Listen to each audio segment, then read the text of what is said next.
saw. I like how we start in the middle of things. Yeah, just roll into it. It's anyway. So like the reason I think it may transition here is because one thing I was thinking about over a little while, and it's been a while, is like that. So that company only exists like under capitalism. Like there is no conceivable way for any central planner to devise and implement that. Like there's just no way. It's not Yeah, possible. I mean you could use they could be a captured entity. Yeah. But that basically becomes an apparatchik. I don't know. Well, I'm not familiar with that term. It's just cog. Okay. Yeah, Okay. it just All right. becomes a controlled entity that's designed to assist in central planning and setting fake prices. But that would. So my point is, without a market, there can't be any prices. The idea. Well, right. It's like there's a chicken or the egg argument. Mm-hmm. I guess I'm making is like now, and this is going to be where I'm going to be controversial.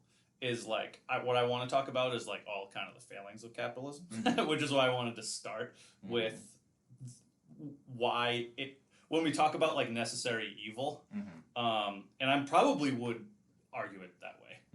Like I've been reading a lot more of this Darren Allen guy. I don't know. Okay. Do you know who that is? No. Yeah, it's Expressive Egg. It's good. He's really good. He's like his whole thing.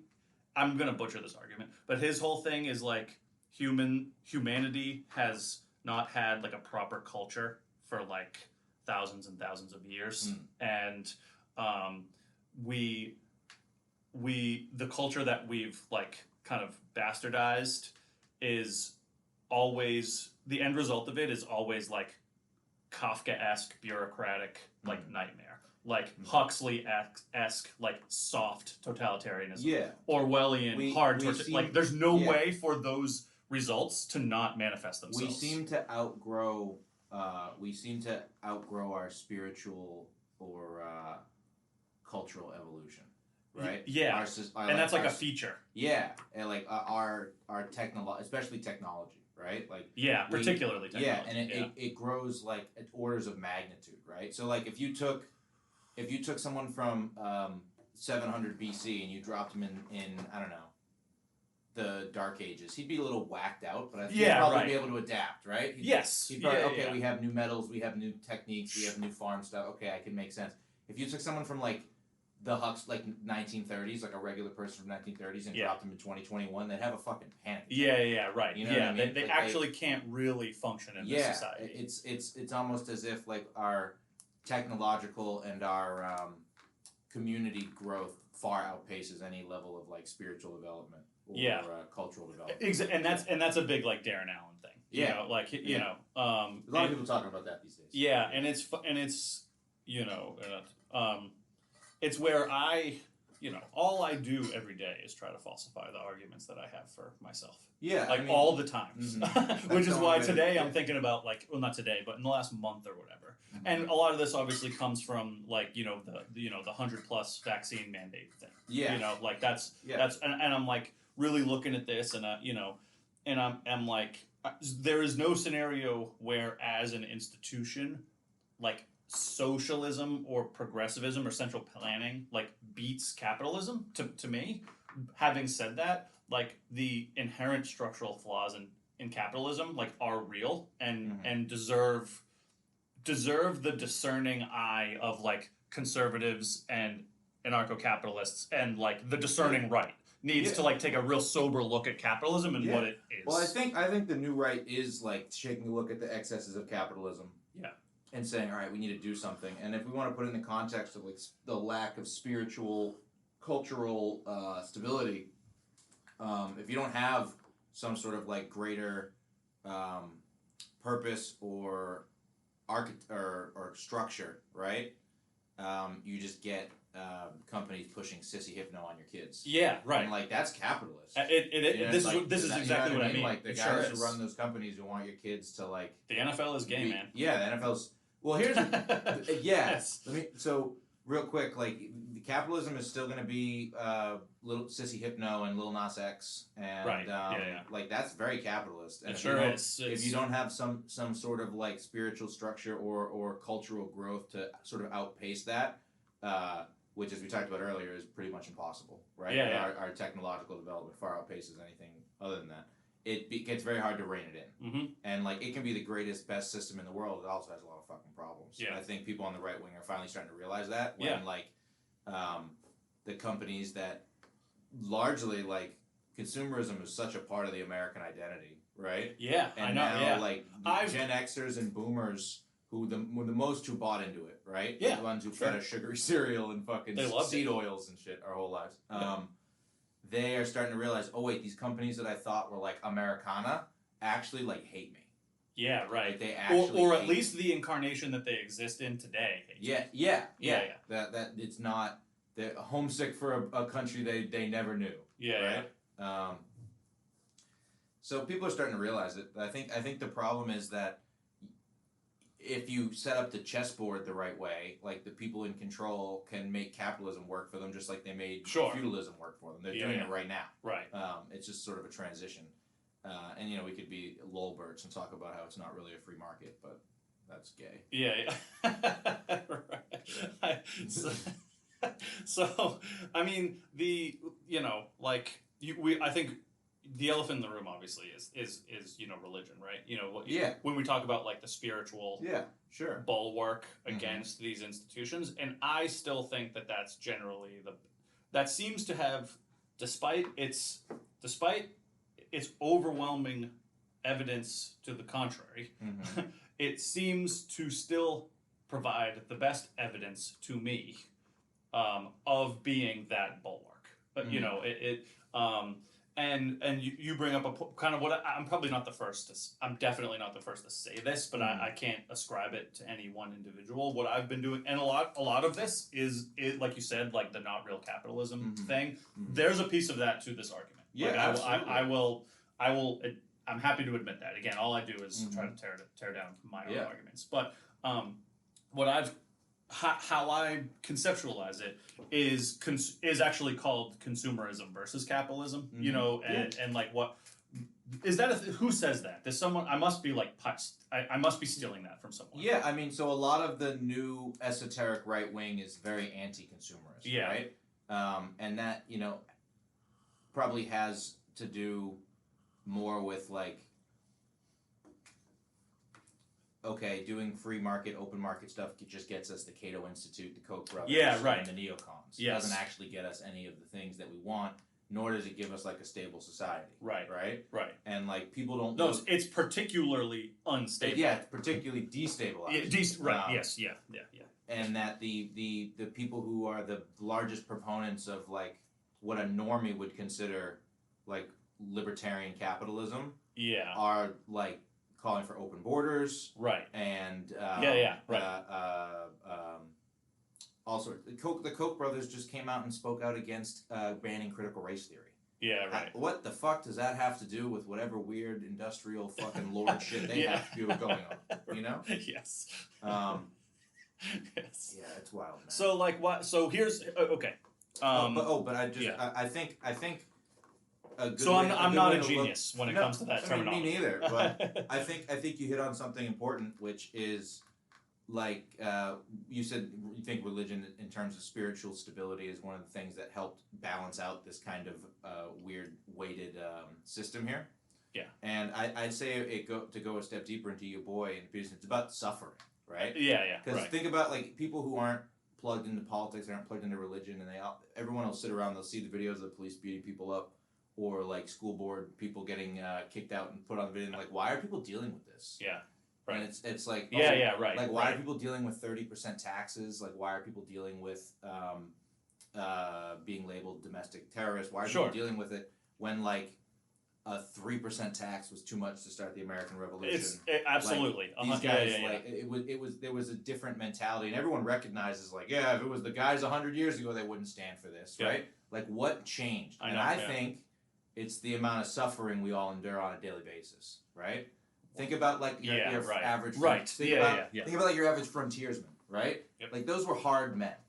Like, very hard fucking men. right, dude. The women were hard. Like, everyone was hard. You had to be hard to survive, and you were suffering constantly. The more part of this, not to derail you, but like, the Brett Weinstein, Heather Haying, new book is, it's like, yes, like infant mortality. The reason nobody, okay, the misconception is that like everybody died at 40.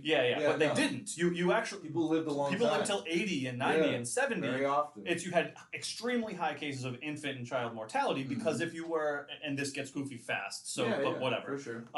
Like if you were infirm, if you had a cleft palate, if you were if you had only 4 fingers, if were developmentally disabled, you would not live. Probably just die. You would just die. If you were anemic. Right. If you had diabetes. Yeah, that's right.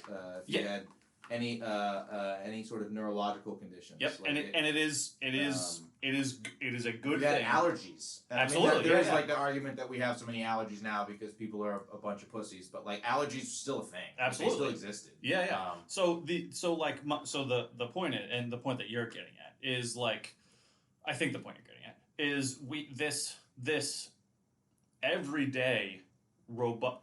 I think we should think about trading daily inconveniences and suffering, for periodic extreme totalitarianism. Right. I would agree. And it's just to finish out the thought. And when you have a country, America, right, where there was the Protestant work ethic, manifest destiny, the religious factor.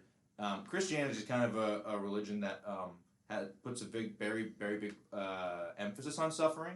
Absolutely. It's kind of like a major part of it. It is the only part. It's the only part. Christ right? dies as a representation of what suffering. It is the only part of it. Yes, and I think. I shouldn't say that. This is important. Mm-hmm. It's not just suffering. It's actually sacrifice, which is willingly putting yourself in a position to suffer. That brings me to my next point. Is that people who are acclimated to suffering, people who are willing to sacrifice, aren't going to care if they get arrested for storming the school board meeting. Yeah, right. You know what I mean? Right. Like they're not going to care about getting arrested for setting a fire in the governor's front yard. Yeah. They're not going to care about getting arrested for tar and feathering someone. Yep.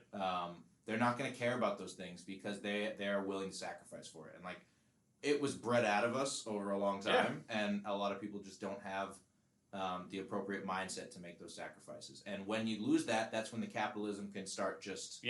They can condition you. Yeah. And then you take like the greatest propaganda, psychological manipulation machine ever created, and you apply it to a population of people that no longer are willing to make these sacrifices, or no longer to undergo the suffering of not having fucking Uber Eats and internet. Mm-hmm. You know? And it's not surprising that the banks, I feel like fucking Marxist. Well, this is what I mean. This is where the capitalists run wild, my man. Well, and Noam Chomsky is more right than he is wrong. Yeah, he's still mostly wrong. He was right till like 20. He's not right about a lot of everything. But I know what you're trying to say. You know what I mean? He just went. He just went nuts and voted for Joe Biden, and he forgot everything he ever said. And when people like, "No, you forgot everything you ever said," he's like, "Well, do you want Trump to win and climate change to kill everybody? Do you want your grandkids to be underwater?" He screeches and reeks because ultimately he's like, "No, I don't know. I read Michael Schellenberger's book. I don't believe your crazy doomsday bullshit. And even if I did, what do you care? Aren't you like a fucking 100 years old? Aren't your kids like 60? Well, it's crazy because he's where I really want to look at this stuff. You want to look at this stuff, in a sober way, and you look at Chomsky's just like Huxley, pre 1990. I don't know. All that stuff about is all correct. It's like we have a captured, industrialized media that only exists to serve a class argument. Which the Buckleys of the world fucked up too. Like, trust me. I mean, conservatives' big problem is they're a defensive ideology. They're not an offensive ideology. Right. They just fight. They just resist. They don't actually do anything. Right. And there's this is where I look at that stuff, and I'm like, so you make a good point about the everyday and where the populist uprising comes from, and this transitions into what we were talking about earlier. Is I don't know, unfortunately, or because there's a lot of fortunately in this too, but you see this in the escape from the cities, and this is real and this is happening, and you see this in go on YouTube and type in homesteading, and you're gonna get, the number of return videos and people who are. I guess one of my questions is, do we, like that the hashtag walk away thing is predominantly about, blacks and minorities not participating, not participating in under Democrats. It's a very normie thing. It is. But having, I now think about it so you don't want to, you want to be as serious and sobering as you should be about this, where it's like, I actually don't want to go light a fire on, Charlie Baker's house. I actually don't want to do that, and whether that's whatever. Yeah. But what I'd like to be able to do, and a decent alternative to that may be moving to a free state. Yeah. And concentrate power. And moving to a free state and living as autonomously and off-grid as possible, and walking away. Now there are problems with that. There's a huge flaw in that you can get Ruby Ridged, and that's a real thing. So fine, you can get Waco'd or whatever. All that stuff is real. But I wonder if the next, and this goes into this is the malice balkanization argument. It's like how is it not civil war? It is just disentanglement. I've said this before. It's like, we had the mandates around schools around here. We homeschooled. It's like, we have like the masks things, corporate wise. Like I just don't, and it's not a problem. You know what I mean? Like we do. It's the nullification argument. I guess. It's nullification. It's this. And which is the same way that they got weed laws relaxed in the country. Yeah, right. It's the same way they got gay marriage.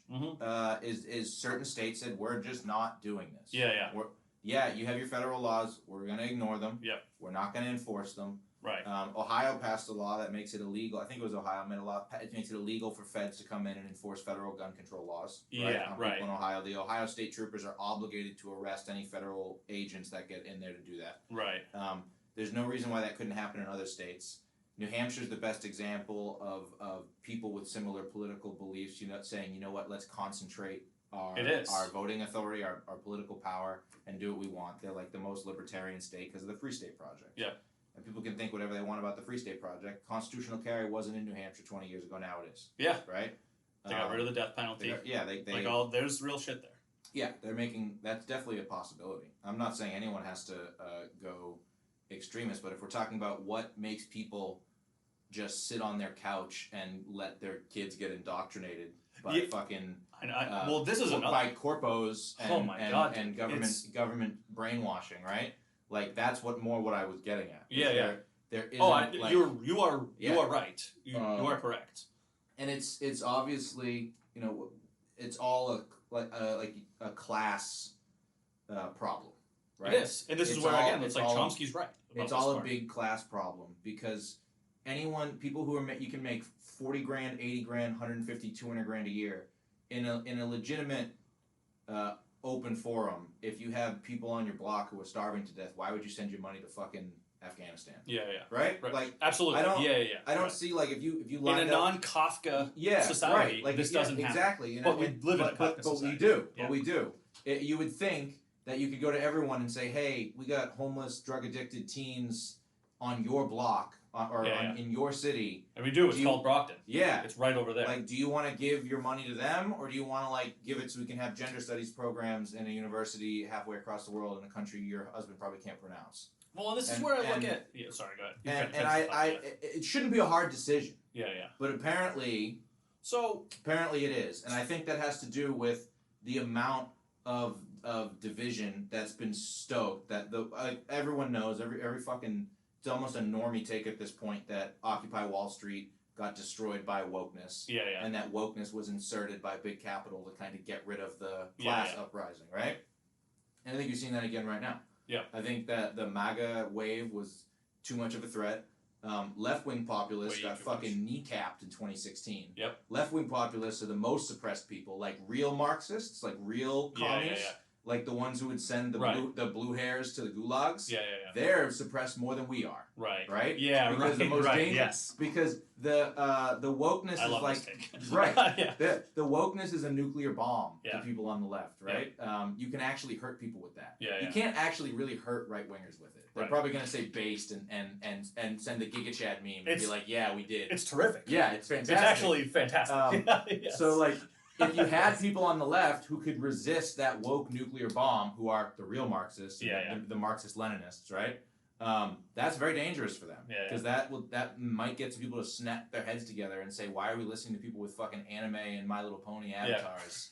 Like, why don't we do like a labor strike? Well, it's funny because the Jacobin. My god, they're the worst. So I've seen that, and I'm like, you know, but they're like the socialist case for firing workers. Yes. For the socialist case for mandating you buy pharmaceutical products to have a job. Correct. So all right, this is why I should just let you talk. I follow them on Twitter. It's like where. So you know, or I go on to you know whatever every now. Compromise, man. Yeah, like I'm looking at like TYT or whatever, and they're like, oh yeah, we got to get this reconciliation bill, and I'm like, are you like you're fucking retarded? Like what? Yeah, I don't. Like, are you? What are you? So they get captured. So what was his name? Chris Hedges wrote a book, right before he went to MSNBC when he was a leftist, right, in air quotes. And he wrote this book. I forget what it's called because I don't fucking. Who is it? Chris Hedges. Chris Hedges, I think. Yeah. Chris Hayes. Chris Hayes. Okay. Chris Hayes. Yeah, not Hedges. Chris Hayes. Yeah. Before the one with the fucking glasses. I know Chris Hayes. MSNBC. Yeah. It's like this is. He wrote a book, and the thesis of the book was no matter how leftist or much of an activist organization something is, once it hits a certain critical mass in politics, and even whether it's a group or an individual, right? Once you have entered into the arena of like political governance and the big leagues, it's impossible to resist the capture of like neoliberal capital, right? Absolutely. That you get book deals and offers, and you meet the president, and you go on The View, and you do all the interviews, and you get fame, and you get all these connections. Yeah, it's the Sierra Club who has a private jet. Right, exactly. I mean, and it's impossible to resist it. And then he ended up getting a job at MSNBC because the book was so popular. Right. And someone asked him in an interview, how do you plan to resist it? Yeah. And he said, I haven't really thought about it. Yeah, right. And then he got captured, just like everybody else, right? And I think right now, Italy is in the streets, France is in the streets. Yeah. Even in like Belgium and Germany, which are really kind of all bowing to global homo, are still having a push with like Germany, the populist party. Yeah. Well, Germany has the AfD party, which is a populist far right party, which is getting slandered as Nazis. But they're just they're just correct. Exactly. You have Greek students in Greece are like nationalist students are beating up Antifa in the streets. Australia, you're getting protests now. Oh no, please no. And Australia, you have protests. In America, there's just nothing. Yeah. And that's because I think they have effectively captured the activist wings that would be pushing strongest against this, right? And divided people enough into their enclaves. So like they run stories. Blue check media run stories about how this is how the city would look, or the country would look if only cities voted. And it's all 50 states are blue. This is how it would look if only 25 and under voted, and it's all blue, right? And like they're saying it like it's a bad thing. Like we need to change something so that things can be. No, they like that. No, they want that. They like that. No, they want to create the infrastructure that would allow that to actually happen. Yeah, like, correct. Like if you have a zip code outside of a city, you can't vote. Yeah, they would. They very much like. Not even to go that far, but just to. It also makes you. It's just. I reread 1776 in like a weekend. I know that like there's problems, and we do. I probably do, and we, blow the founders like too much. That's probably true because there's like a Darren Allen argument against them from the right. But also, it's like holy fuck, man! Like creating the Electoral College was like. So insanely brilliant. It's like hard to think that human beings did it. Like it's crazy. So let me sorry, it is. Let me finish this out. So they've deliberately segregated people. Right? To where if you think it through history, like through labor strikes and things of that nature, most of the where are you going to get the biggest strikes? Where are you going to get the biggest impacts if factory workers walk out in the cities? Right? You're not going to get it in the country. But now we've somehow managed to get everyone in the cities to be a BLM soy boy who has no interest in fighting the power, right? So, and they become concentrations of the liberal elite. Yep. They become concentration of like the globalist American empire, right? In terms of where company headquarters are and where assets and real estate prices go. And they've made it to where the labor unions are even captured. The labor unions, they've been captured for 20 years, right? They've been captured for a long time. Yeah. So the places where you should be getting the most organic grassroots resistance to vaccine mandates, it's the vaccine passports, it's the clearest, to immigration, to letting in millions of people to take people's jobs. Absolutely. You've neutralized them. Like the SEIU should actually go build the wall. Yeah. Sure. That's what the SEIU should do. They've neutralized them. Yeah. And the places that should be having these labor strikes, which if you look at Italy's labor unions, all of their dock workers and shipping unions are all going to blockade the port.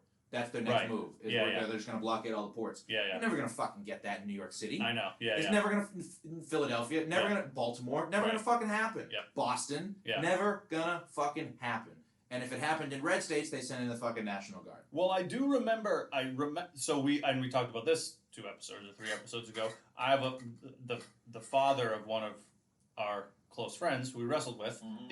It is that like Chomsky labor union guy. Mm-hmm. I should catch up. Because I think he's pretty consistent. He's definitely like a MAGA guy now. Yeah, like probably. Definitely for all of the, and it's all of the like, I'll never vote, would never vote for a Democrat or excuse me, a Republican ever, like, and all the, it's like.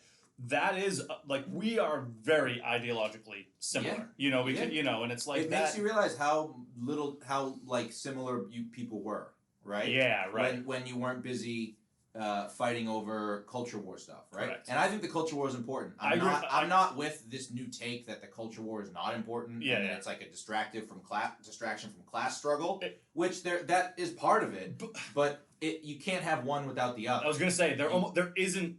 If you took the culture war seriously, you wouldn't have a class struggle. What happens if you get a class struggle with no culture war? Yeah. You get atheist Sovietism. Yeah, I was just going to say you get atheist Sovietism. You get gulags.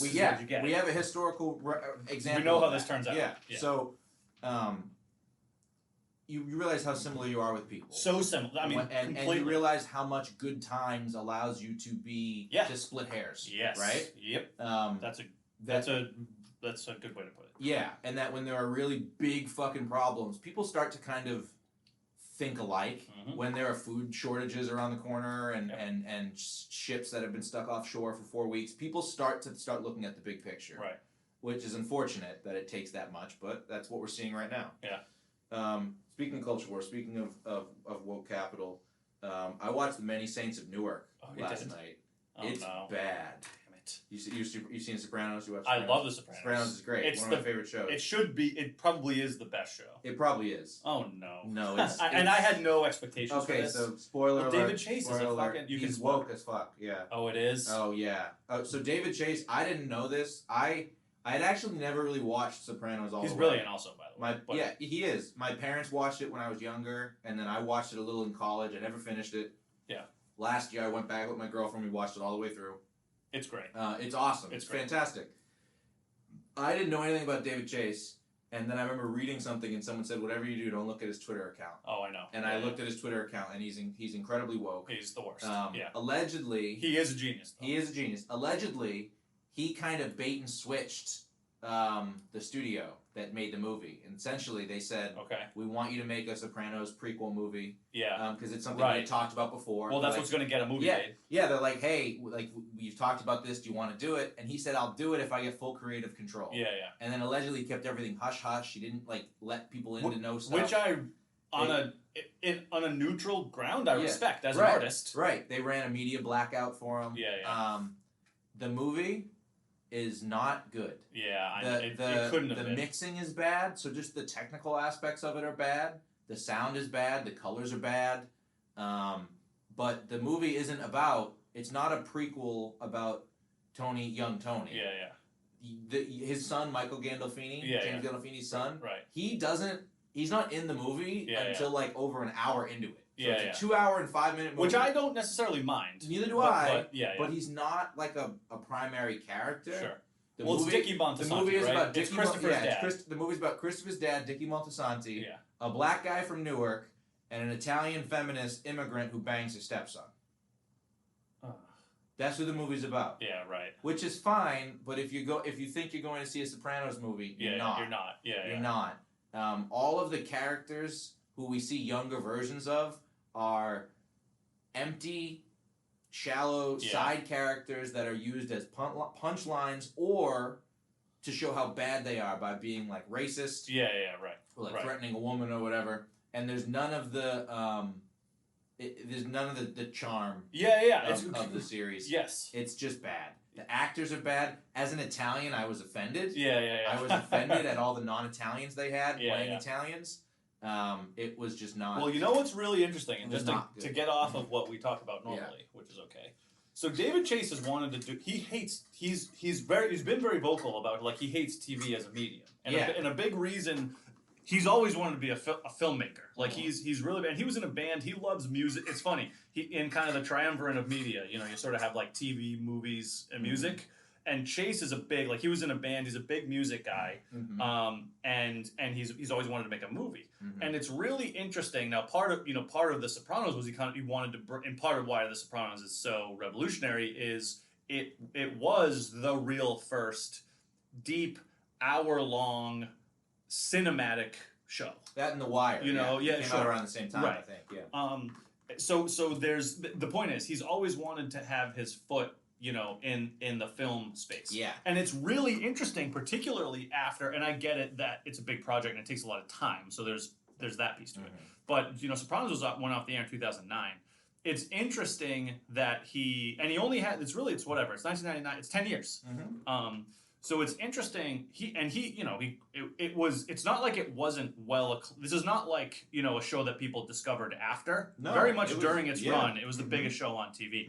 So why David Chase has not had the ability to direct and the green light to make a movie is bizarre, because it's why what studio wouldn't give this guy might be, so this is very interesting. His entrance and this making B films that are not good. So it sounds like he sucks as a movie director. It's not good. It's not good. It's funny. So I'm not a huge deep in the world, but I'm whatever. I love The Sopranos, and it's I love it. And I followed all the I followed all the recent, and it's like there's some voiceover stuff that I saw in the trailer I didn't like. There's Tony in the Sopranos, obviously spoiler. Like Tony kills Christopher at the end, whatever. Yeah. And it's like he's the narrator. And and there's the scene in the trailer where it's like the infant Christopher goes to Tony Jr. and he's like, oh, it's babies know all sorts of things from the other side. It's like fuck. Oh really? You had to fucking tell me? You couldn't just do the scene and have the baby cry and have it give it away. Give the dialogue. And everyone, but apparently not. And that's it's like Mac in Always Sunny. He's like, no, I like the movie to tell me what to think. Yeah. Well, you fucking. So that's very interesting, and I wonder why. And clearly it does, because you have. See, even with David Simon, David Simon's The Wire. You even have, you very much have television directors and film directors, and there's not a ton of crossover, and it's a different thing. I knew that it would be bad. I was holding out hope it wouldn't be, but I read an article a week before it came out, a week or two before it came out, and it said something like, Many Saints of Newark isn't just a Sopranos movie. It attempts to tell a story of all new, deep characters. And I'm like, all right, so this is you basically telling us it's over. It's new characters. It's over. It's not who you want it to be. And you're ashamed. And you're ashamed of it, and you're running cover. You're carrying water for your friends in the industry. Whoever wrote I don't know if it was Entertainment Weekly or Vulture or one of these fucking rags. Well, and it's why so you have and it's why and you can't take it away from him, because he had his David Chase was The Sopranos. It's not like it's not like Lost with J.J. Abrams, where J.J. Abrams directed the pilot, and then everyone said that Lost was his show, but he pretty much directed the pilot and wrote a couple episodes of season 1 and then left. It's not, that is Damon Lindelof's show. Yeah. David Chase is The Sopranos, and he's like Tarantino. He's like, I want this shot. There's no shot. There's no shot, there's no song, there's no sequence, there's no actor that doesn't have his fingerprints all over it. And what's so disappointing, I guess, about, and this is why woke culture just it's anti-culture. It really is. Yeah. It's about it dovetails nicely with what we're talking about. It corporatizes everything. And that's what clearly is what it's done with David Chase, because David Chase had all of the nuance, like the Vito storyline in The Sopranos, which is perfect. It's about a gay character, and it shows the complexity around a deeply held opinion on homosexuality, and it shows the you have Phil's character who's like a clearly a closeted homosexual. He even walks out of the closet in the scene when they kill Vito. Yeah. So right. So and you have a really interesting nuanced performance and take from James Gandolfini, Tony's character, who's deeply troubled by this from a lifestyle perspective, but also understands that Vito's a person and he doesn't hate Vito, and he wrestles. And he's his best armor. And he wrestles. Not forget that part. That's a big part in his decision making. But that's also a big part. But that's a big part in the decision making of life. Yeah, that is a reality. Your value to whatever system, whatever community you're part of, and it's also, by the way, a big part of how people interact in their life. People have different ways of showing value within the context of the environments they live in. Yeah. And it's like that is a really interesting, well thought out, nuanced piece that I guarantee you David Chase would now say I would never do the Vito storyline ever again. Probably wouldn't. He would never do that ever again. Yeah. And this is what I mean by you lose. There were no gay storylines in the Many Saints of Newark. You lose culture. Surprised. You lose the culture is dead. That's what it does. It whitewashes all of this. It takes all of the layers and complexity out of human beings, because everyone can only be the corporate marketing face that can sell a product. And right now, the culture demands that you sell a product to fucking pink and blue flags and all this other shit. And that's what woke capitalism does. It pulls away all of the nuance, all of the depth, all of the texture. It disallows. Yeah. It's why the Star Wars franchise sucked. It's like you create this bullshit corporate 2D Mary Sue that it's the who writes about this really well is this guy named Armin White, who's a black guy. And he writes he's the National Review's movie critic, and he's really good at this. He's like, these types of one-dimensional pieces, and that's where I get it's anti-culture. It's only distributed in a easy bake oven 30-minute format caricature of what people are. These are actually just marionettes. There's no human beings in any of these pieces of film or art or whatever. And that stuff. And so so you see a David Chase, and you're like, yep, you got it. You are captured. And what I think the just to bring it all back into what we're saying is that the more blatant and it's actually an excellent example. The more blatant and incompetent the system's attempts to push shit on you, the higher the chance that normies start noticing it. Yeah. And best case scenario. Well, there's huge blowback. Yeah, people fucking hated the Star Wars movies. Best case scenario. This is gonna get demolished. Yeah. Best case scenario, they just say, "Oh, that wasn't good." People smell phonies. And they'll just say, "Oh, that wasn't good. I'm not gonna watch that anymore." Yeah, and they stop consuming the entertainment that A, propagandizes them, and B, makes money for our enemies. Right. Yep. So best case scenario, and this is from the perspective of the system, right? Yeah. So they fuck up. David Chase puts out a shitty Sopranos movie, right? Yeah. Best case scenario for them, I guess, people see it and they're just so brainwashed. They're just like, yeah, that was great. Next worst is what I just said. But what happens to a lot of people is they're like, why is this so bad? Yeah. And they start saying, "What? I don't get it. I thought this was a movie about the Sopranos." Yeah. Why? I don't. My girlfriend, she's on the left, right? She's doesn't agree with us on most of what we talk about. And we're watching the movie and she's just like, honestly, I don't care about this guy's story. Because it's anti-culture, because he's not a person. She's like, it's great, it's cool. She's like, but that's not why I'm watching this movie. Mm-hmm. She's like, I'll watch a different movie about a black guy from Newark who works for the mob and then decides to go on his own journey of African black power discovery and then does his own crime family. Sure, that's fine. But that's not why I'm watching the Sopranos movie. Yeah. Right. And she's also we're not here to watch this woman come from Italy who doesn't speak English and then game her way into like owning a hair salon or something. Right. And like right. that also in its way seems, that could be like a good European movie. Fine. Like a war bride comes back afterwards and has a shitty older husband and then he dies or whatever. Yeah. Sure, fine. Right. Also not why we're watching the Sopranos movie. And I tricked her a little bit because I'm watching it and I know what's going on. Sure. I know why they've changed things. I know why they chose the characters they did. Yeah. I know why they're not focusing on the people who were actually in the show that made people want to watch the movie. Yeah. Sure. And I say to her, you think maybe they just they didn't think they could make a movie all about white guys? Yeah. Like really straight white guys? Mm-hmm.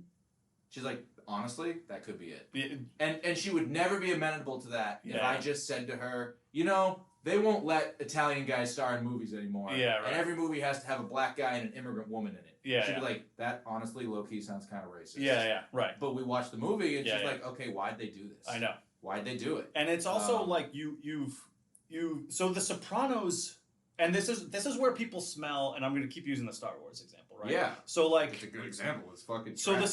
They're just scrapping it and doing a new one. It was so bad. They're just going to scrap it and start a new one. And ask everyone to just forget it happened. And this is why I mentioned Armin White. Armin White's really good, is pretty good at this, and he whatever. Star Wars is not science fiction, by the way. Also, no. And so Star Wars is also barely fantasy. Star Wars is a circular, cyclical story about fathers and sons and legacies, and good and evil. And kind of what it's what like the nerds ruined. It's about sacrifice. I mean, it's anything decent is just a Christian allegory. By the way, it really is. And in the same, so you could have had Star Wars in any setting and whatever. And yes, the window dressing of the sci-fi fantasy. I'm imagining Muslim Star Wars now, and I'm not gonna lie, it's looking kind of based. So this is what. So it would be a much different story. And so you can't. So this is what these are why things like Lord of the Rings and Star Wars are so important in and why they become archetypical in the culture. And it's also why things like like The Sopranos. Is Shakespeare. It's in certain seasons are Hamlet, and certain seasons are The Tempest. Yep. And because these are, and the set and setting and the characters are just flavor and window dressing for these unique. I'm sorry, the opposite of unique, for these universal themes and archetypes that we're naturally drawn to. It's like it's not a surprise that The Sopranos is so compelling. Yeah. It's not surprising that Star Wars is so compelling. It's not surprising that Lord of the Rings is so compelling. So what you're doing is you are taking the universal draw around why humans consume art, and you're shoehorning in and you're jamming it in with a fucking sledgehammer, a particular ideological story that actually can't exist in a universal archetype. It's like these types of perspectives. This is square peg round hole. It's like you can't fit ideology inside archetypes. It's why I would argue that archetypes, and again like Christian allegories, are non-political. But it's why they don't exist in a political way. Why when they do it doesn't make sense. It doesn't make sense. It's just like why are you doing this? In Star Wars, like Rey, if you want to look at Rey as fitting one of these classical archetypes, then her decisions make no fucking sense. And Rey never struggles. No. Ever. There's no struggle, there's no learning. This is why Mary Sue's are like a pejorative, is because it's anti-story. It's anti-culture. It's why the Marvel stories are not, they do not hold the same canonization in culture that Star Wars will. It's why every good guy has to lose now in the movie before they actually win, right? Because they don't develop an actual struggle or building period. Yeah, that's right. They're there. They're awesome. They have all the power. Well, you never don't like them. Yeah, exactly. There are times you have to not. No one in The Sopranos is likable. They're all pieces of shit. And they're all awful, terrible people. There's a reason. So Carmela. Carmela's great. She is great. She's great. She's terrific. And she is... Oh boy! So she is a she's the Madonna. Yeah, absolutely. And these are real and universal. And she is uniquely and importantly feminine. Like she is a woman. You cannot have a man play this role or character. This can't work in a gay universe. It just doesn't exist that way. And if you tried to shoehorn it in, it would never work. You'd never buy it. There's a reason why. And I'm probably getting the timing wrong. There's a reason why 18 minutes of Empire Strikes Back when Luke is with Yoda and like he fails completely in all of his training. And you actually like hate him. You're like he's kind of being a bitch about the whole thing. Yeah. He's saying, "Hey, I have to leave. I can't go through this training. You don't understand. You don't know." That's whether Lucas knew it or not. That's what you have to. It's not sacrifice if you don't. If you don't lose something, it's not transformation. You can't go from someone who's selfish and conceited and expedient and turn them into a Jedi who is all of the opposite of those things. You have to undergo this sacrifice and this transformation, and you as an audience have to see it and go through it with him, and you in the audience have to doubt. And in 1980 or whenever Empire came out, you didn't know. You were like, hey man, maybe Luke's not really not going to make this. Like, we hadn't tokenized and created this universal trope that no one does a worse job of than the Marvel universe of just put superhero in environment to blow thing up and always win. Like no one, and don't give me the Thanos thing because there was no scenario where there was any type of there's no drama. The drama is the uncertainty. And even if you're certain of the outcome, you can everyone's dead. New movie will be out in 11 months. Exactly. Yeah. And you're still pretty sure that Luke is going to win, right? But there's an 18-minute stretch in Empire where you're like, Luke's a fucking asshole. Yeah. Like listen to the master. You're a petulant child. I think this guy who kissed his sister is not that cool after all. But he gets through it and he pays a price for that because he loses. He goes and gets his fucking hand chopped off. Yeah. And then it moves into the third act where he has to confront the fact that his father. And again, this is the most deep, universal. You are terrified, but also in awe of. You want to become your father, but you also can't inherit the sins of your father, so you have to become your false father and also reject your father at the same time. These things are deep and universal. And when you try to fucking shoehorn some chick who spins a lightsaber around and does backflips, you're like, oh, no one gave a shit about this at all. Has no lineage. They have no nothing. No background. No one gave a shit about this at all. Like, why do people not? We gave everybody fucking candy corn and compared it to the best steak of their life. Yeah. It's like, well, no shit, they didn't fucking like it. Like, obviously, this isn't hard to figure out.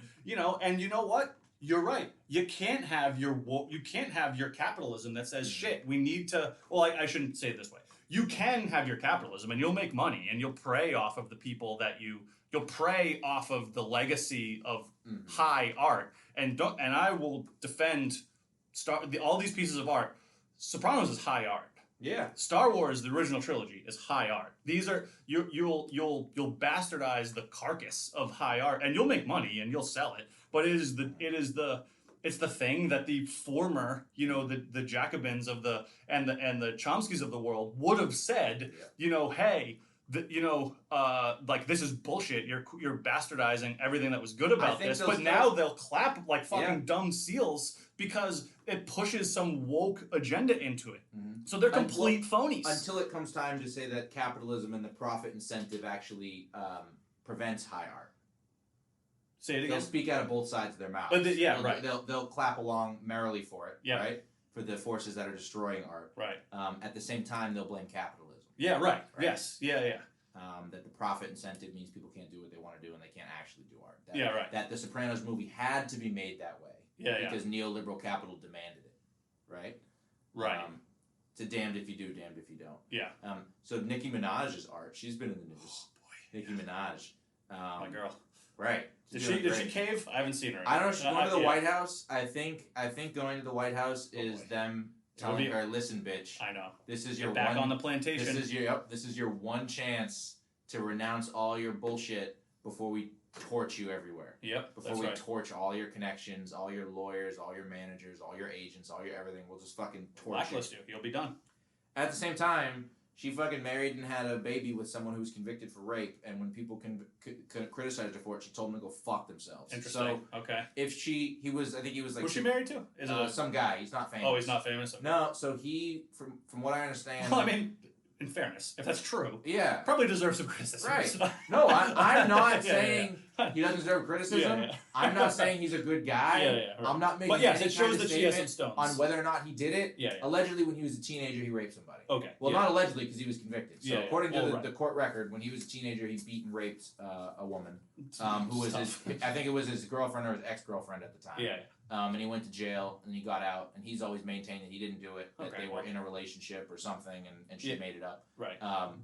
All I'm saying is if Nicki can resist she has stones. If she, I don't know.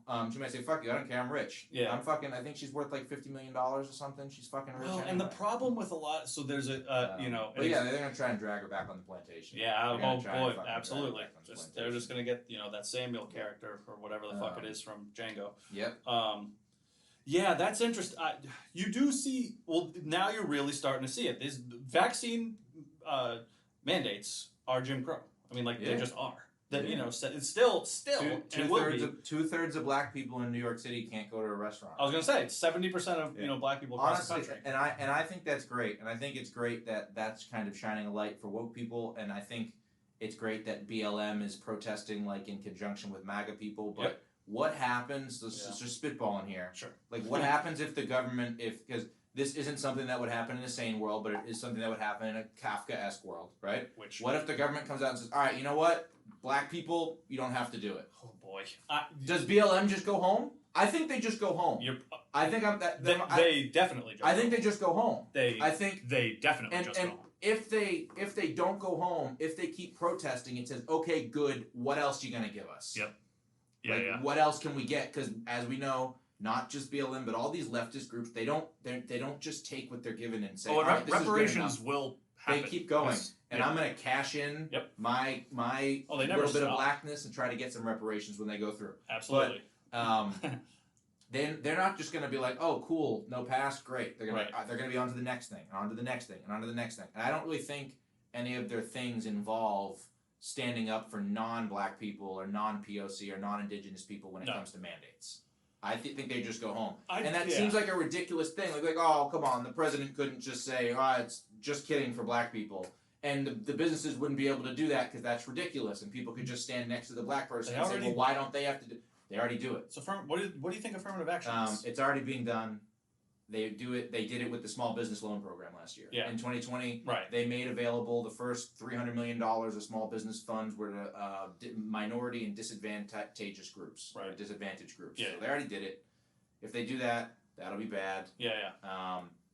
And another one that fucking bugs me is and I get why they're doing it, and I understand you need to make the government openly say that their plan doesn't work and doesn't make sense. The natural immunity loophole. What happens when they introduce a black person loophole and a natural immunity loophole? What about people who don't have natural immunity and aren't black who just don't want the vaccine? Hi. Yeah, what's up? How you doing? It's good. I haven't done an antibody test. I don't know if I have antibodies. I've never had. I love that Elvis meme is so great. Yeah. Never been tested. So what happens then? Never nothing. Yeah, right. That's like what happens then? What happens to everybody else? Do Rand Paul and Thomas Massey keep fighting? I think they will because of who they are. The answer to that is yes. And I like them. Yeah. But that Rand Paul thing was great. I think we're setting up goalposts that can be knocked down. And then when we put up new ones, it just gives the left fodder to say, well, you're just moving the goalposts. You're just never going to get it because you're an anti-vaxxer Trumper. And it's like, no, you're just a cunt. Yeah. Like, no, you're just a fascist. I just want to see you seethe. Yeah. I just want to I just want to make you mad at this point. Well, here's the you may disagree with me on this, which would be Did you see the survey out of the New York Times about Bill Maher even talked about this on his show. So survey out of the New York Times. He's been pretty based lately. He has about the different how Democrats versus Republicans see COVID risk. So I have an assumption about what it says. It was a large poll study survey by the New York Times. Some people are adults and some people are frightened children. Yeah. So the actual first they led with the CDC and government information, the HHS information of your chance of being hospitalized with COVID, right? And even if you're in the risk area, even if you're in the risk area, it's like 1.9%, I think, right? That's if you're in the risk area. That's like over 50. You're a fat old 1 or 2 plus comorbidities, whatever, right? Yeah. Let's just say 2%. We'll round up. You're a fat 70-year-old with AIDS. We'll round up to 2, right? Yeah. And they asked Republicans and Democrats. Republicans, what do you think your chances of going to the hospital with COVID? It was pretty close. Yeah. It was still a little higher. Sure. Like, I don't know, 3 or 4%, whatever. Yeah. Right. But most smart people were like 1%. It was honestly almost exactly what the number really was, right? And then they asked Democrats, on average, 40 to 50%. They said on average, the Democrats said if they got COVID, they think there's at least a 40% chance they're going to the hospital. Oh, that. 40% chance. These people, they're nuts, dude. They're retarded. They're nuts. They're retarded. And then they think if you go to the hospital, you automatically die. Yeah, here's the thing. You go to the hospital, they're going to fucking put you on a ventilator and kill you. And you're right, actually. Yeah. If you go to the hospital, I take that back. You probably will die. Yeah, if you go to the hospital and they find out you're unvaccinated, they're not going to give you steroids. Yep. They're not going to give you ivermectin. They're not going to give you hydroxychloroquine and zinc. Yep. They're not going to give you intravenous vitamin C. That's right. And monoclonal antibodies. And monoclonal antibodies. Yeah. They're going to tell you to go home, right? They're going to say, we know that all of the studies show that early treatment is the best way to stop COVID. Absolutely. We're not going to do any of that. Yeah. I'm going to need you to go home so I can keep letting the illegal immigrants use the ER as an urgent care. Mm-hmm. I'm going to need you to fuck off. That's and right. then you can come back in a week when you're dying. Yeah. And we'll put you on a ventilator and you'll probably die because 90% of people on ventilators die. Yep. And then we'll collect like $30,000 from the federal government. That's right. 48. Yeah. It's up to 48 now. Yeah, wow. That's ridiculous. Pierre Corey, man. Pierre Corey was talking about this back in fucking whatever. February of 2020.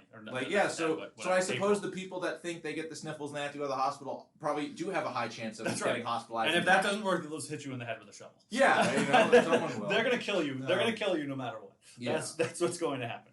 But and this is so to circle back. It's like you hear all this and you see all this and you see this anti-reality thing. And you're like, I do,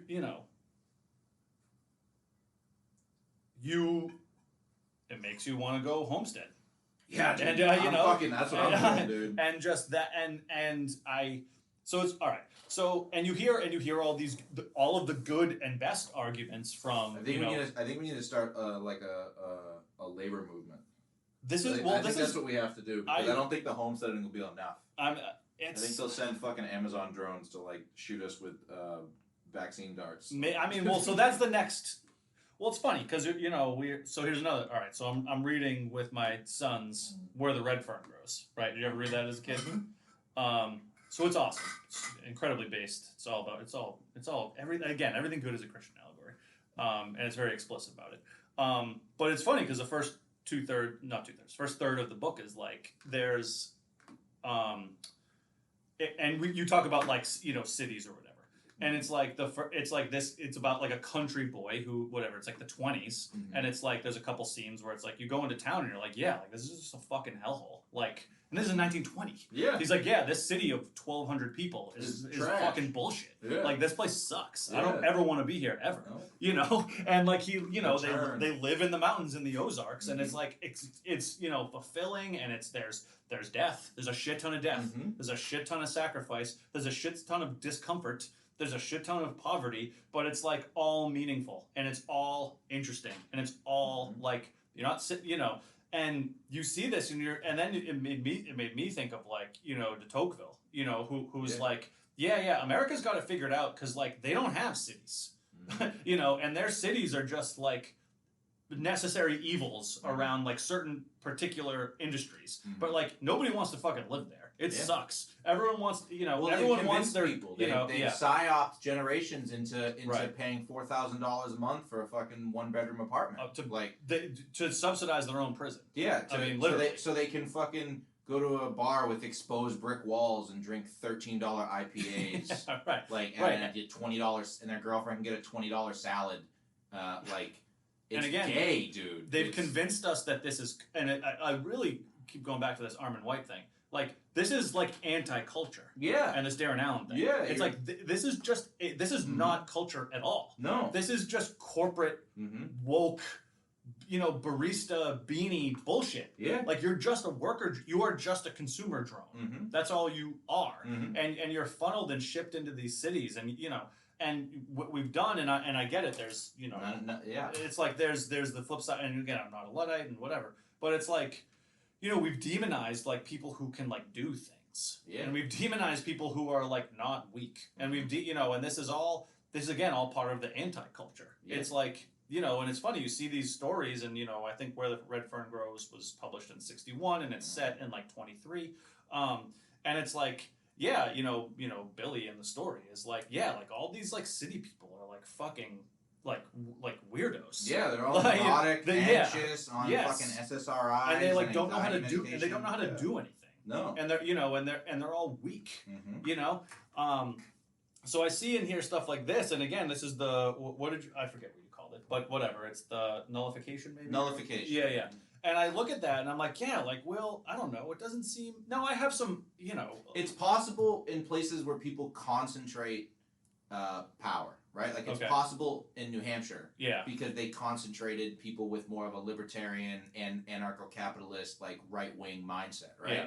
Like, nullification was possible in, like, California and Massachusetts with gay marriage. Yeah, because 75% of people in the state they were all on board. Wanted gay marriage, right? It's not possible if you were going to, like, homestead in, like, a purple state, I don't think. Well, you know what I mean? You can't do it here. No, you can't do it in That's what I mean. Like, you can't do it here. And that's why we're going. Because it's funny, because we looked, and I saw, and we were looking at, like, Carver and Middleborough or whatever, and, you know, but again, really the biggest thing, ultimately, was, like, you're like, yeah, I got to spend, like, $700,000 to do this. Insane.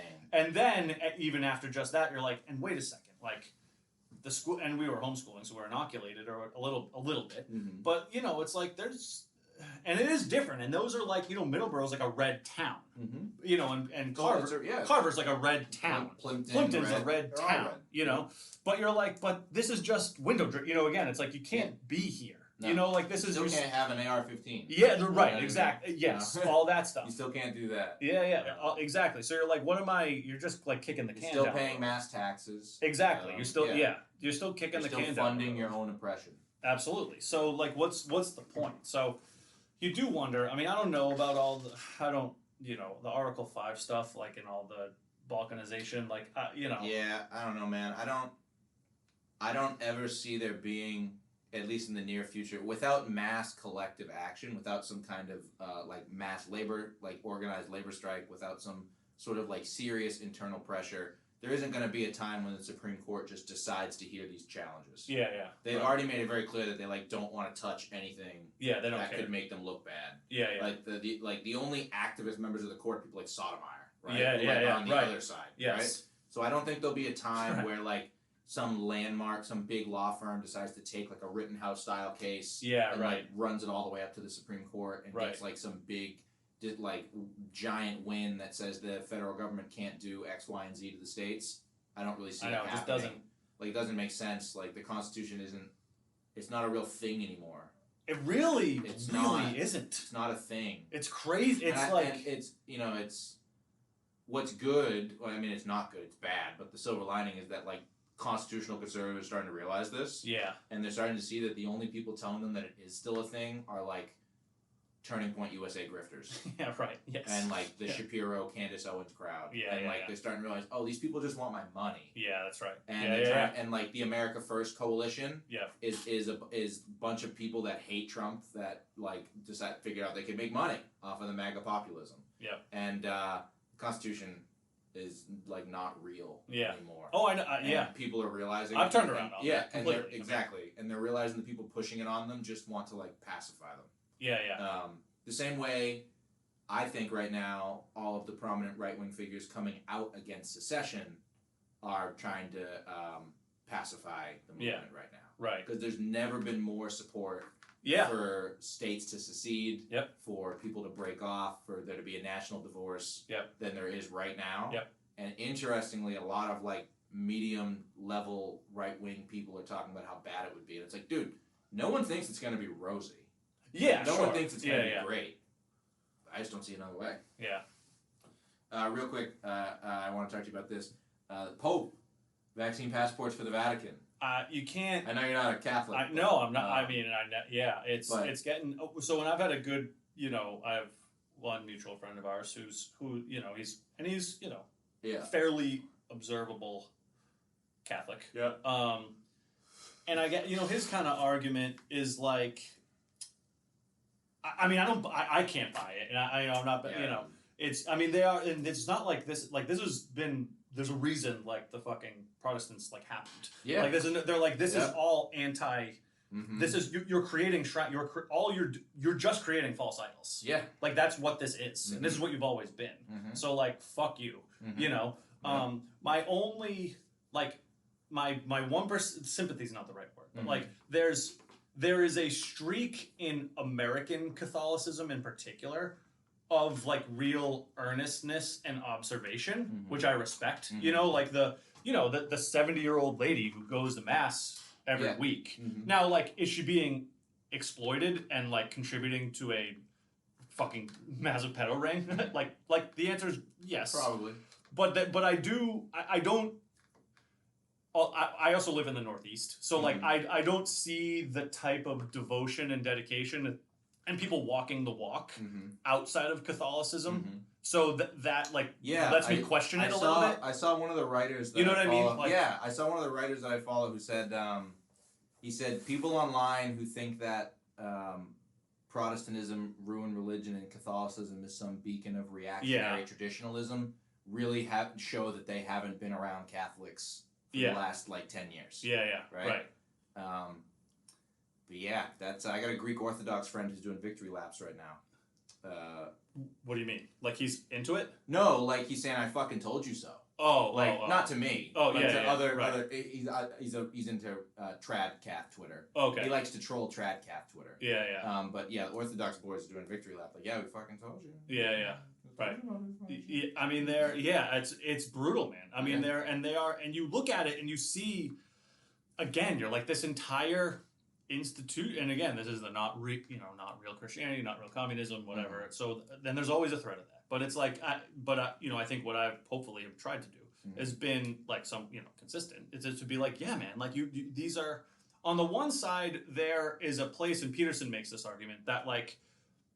The building, the architecture, the art that comes out of, I see that, and on a 51-49 spectrum, I'm like, this is false idol bullshit, But there's the 49% of me which agrees with some of the Peterson thing, where it's like that art is a celebration and a tome of human achievement that is driven by religious inspiration, Okay. So I see that piece of it, and I'm like, there's probably a role for some of the types of excesses of Catholicism. But again, I always return to my like, this is indulgent, this is gluttony, these are all of the sinning.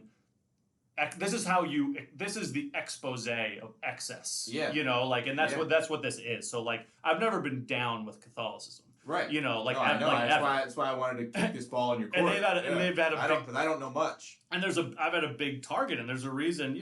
Martin Luther had his flaws, but like but like not really. There's some bad stuff in there, but like 95% of it is like, no, this is just a big, massive cathedral that is designed to prey on, the ignorance of its of those who it purports to help, and it has created a dominant fucking pederasty ridden exploitative engine for all of the evil in the, not all, but for a big part of the evil in the world. And where I still keep the religion in me is, again, and I'm also more of like the C.S. Lewis. I have like the C.S. Lewis naturalist argument for God mostly, which is a different type of discussion. Like, I think it just is. It's not like a question of belief. But where I see the Martin Luthers and Luthers, and I see the Calvinists, and I see I see the Pilgrims, frankly, in the Church of England. They weren't Catholics, and they were like they were like earnest Protestant. This is what I read things like Where the Red Fern Grows, Wilson Rawls and C.S. Lewis and Tolkien, and it's like, this is never what, like, and then I don't know how I reconcile Catholicism. It's like, what is this? Like, this is just all of the evil excesses and all of the exploited. So it doesn't surprise me like at all. The idea of a pope is is not Christian. Like, it just isn't. Like, the idea of a Kafkaesque bureaucracy of positions and the Vatican itself is like, this is bullshit. Like, and that stuff goes like, what back. the fuck is this? This stuff goes back. I was watching like the idea of a papacy. Like, what the fuck is this? I was watching Gangs of New York, right? Sure. You should assume you've seen it. Yeah. And the fight at the beginning. Yeah, like, man. Half of what they say to each other is like, you're a Catholic, I fucking hate you. Fuck you, man. And it's like, you're a Protestant, I fucking hate you. Absolutely. And now we're gonna fight to the death. That's right. Control. I rewatched that movie. And it's Bill funny. the Butcher's pretty based, man. Yeah, dude. It's funny. You watch these movies, a lot of these different movies. And he's like, hey, you're turning my fucking city into a shithole. You see how they reverse engineer it to make the bad guy the good guy and the good guy the bad guy. And I had to, like, part of growing up was realizing Bill the Butcher was the good guy. That's right. He was the good guy.